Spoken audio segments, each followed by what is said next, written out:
Welcome to day 18. Well, it's a funny day today. There's lots of weird weather. Sunny one minute, raining the next, so yeah, I might have to work undercover and see how we go anyway. But all I've got planned for this weekend is a lot of fiberglass work, but there's also something else that I did. Well, I finally selected the turbo and paid for it, so it is now being manufactured by Qube at Hypergear. I went with the R33 SS2 with a 50mm external wastegate, high mount, T51R mod, ball bearing.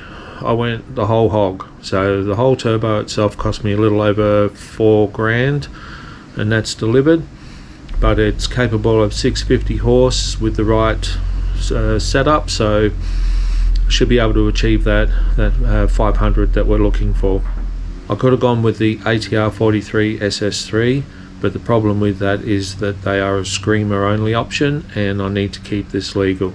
Now that would have put me in the 750 horsepower bracket, which is probably a little bit too much because our target is 500, between 5 and 6.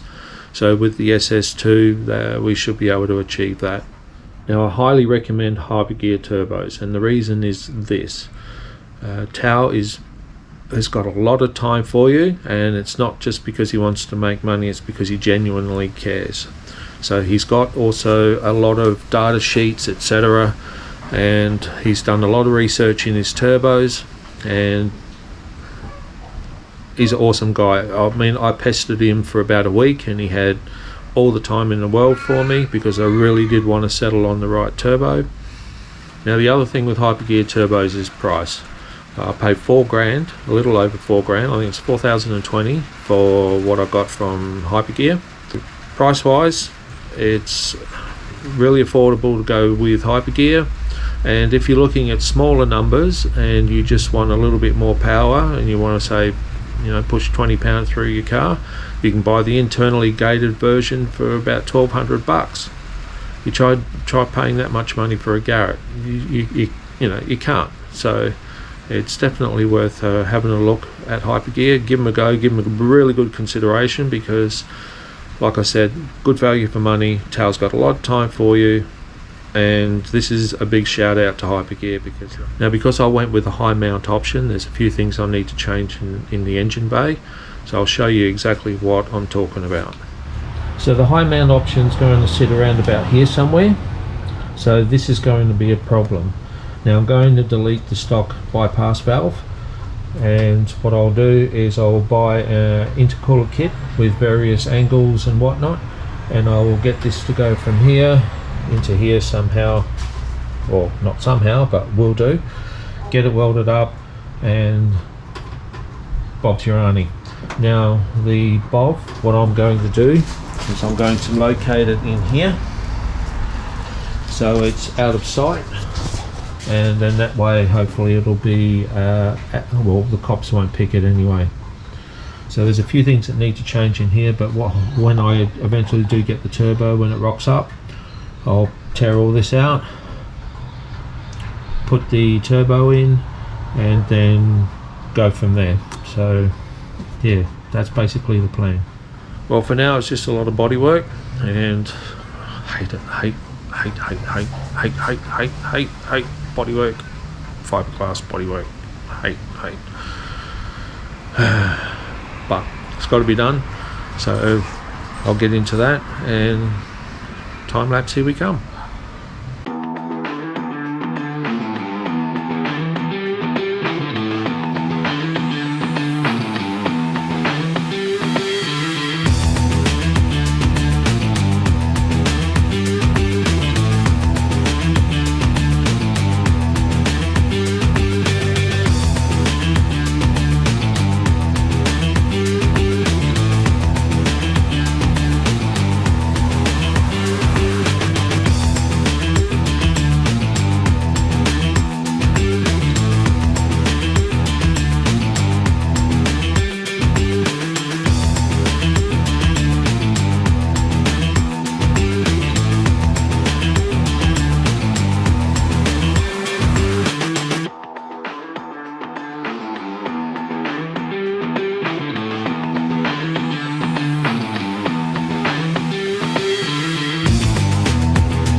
So this is that little piece that I had to mess around with so I could get a body clip through here to fix this side to the reinforcement bar. It just needs a couple more little refill pieces here, but other than that it is good to go.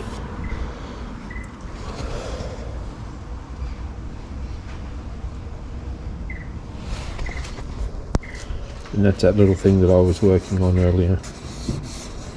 So that'll work. This side's exactly the same. Yeah, right.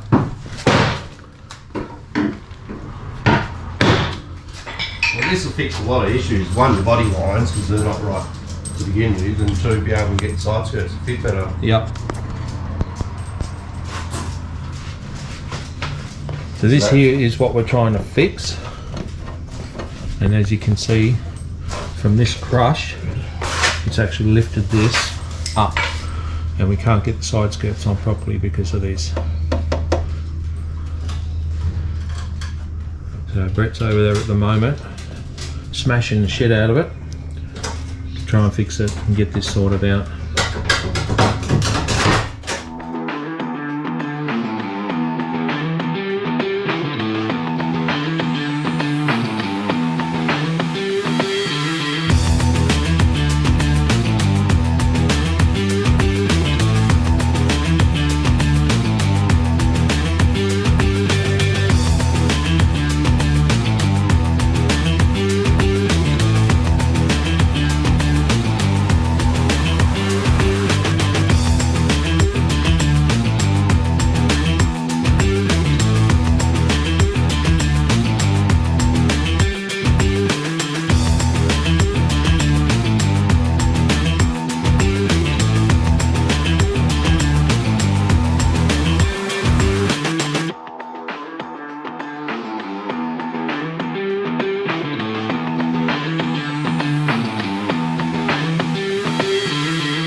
here we go, it's another weekend done.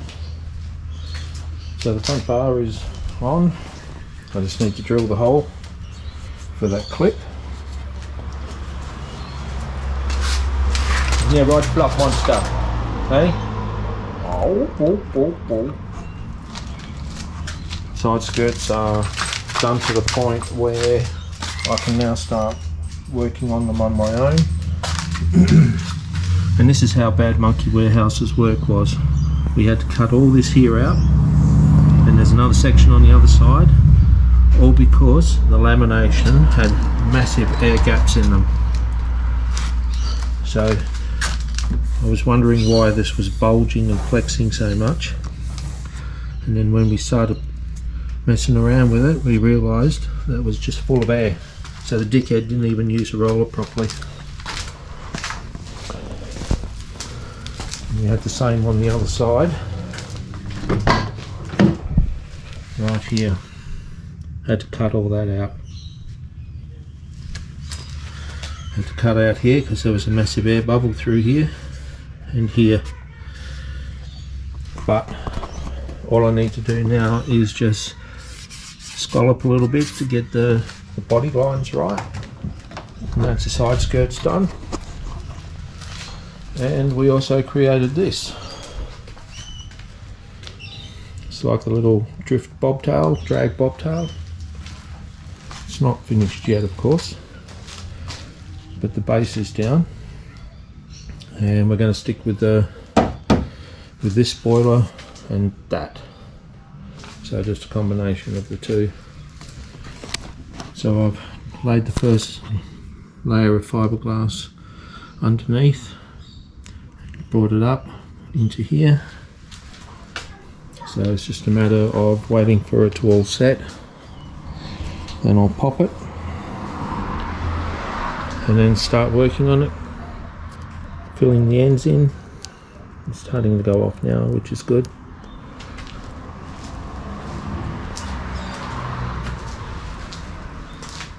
So that was unexpected. And then my brother-in-law, when he was here, he was saying, hey, let's give this a go.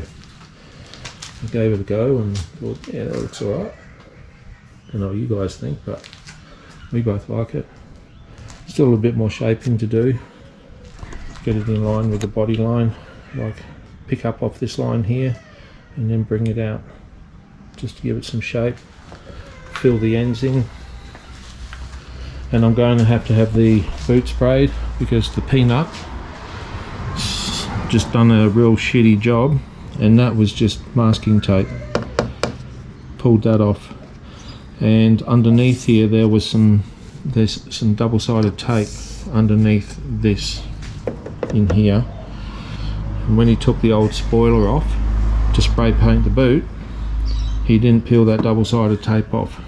He just sprayed over the top of it. So I'm going to respray the boot. So I'm having some fun. Common haul. But yeah, it's coming along and it looks good. And it, the spoiler goes well with the rest of the body kit.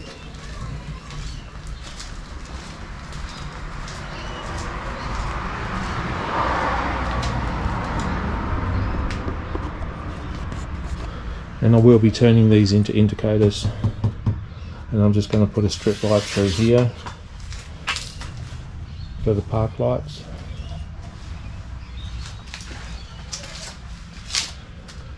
So during the week I will mess around with this, the side skirts, to get them to fit properly, and I've also got to sort all this out here and on the other side, of course.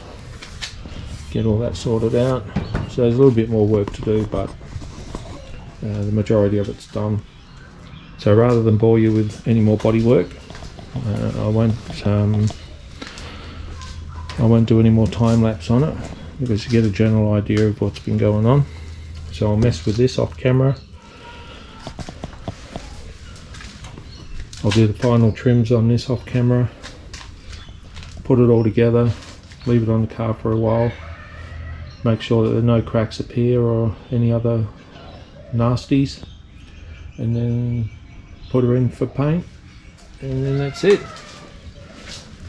But yeah, happy with the progress. If it wasn't for Brett, I wouldn't have been able to have done this in over a weekend without his help. This is just too hard to work on both sides of the skirts at the same time when they don't actually just sit in there. And they're at the point now where I can put an end in, bring the other one around, clamp it down, work on it. Before, I couldn't even get them in there. That's how bad the fitment was with them. I mean, really bad. So yeah, that's Monkey Warehouse for you. That's for them. So anyway guys, that's the end of this weekend. Hopefully next week I'll have the turbo, and I will start messing around with getting that mounted in as per the earlier video that I did showing what I'm going to be doing. So until then, take it easy guys, stay safe, and I'll see you on the next one. Bye for now.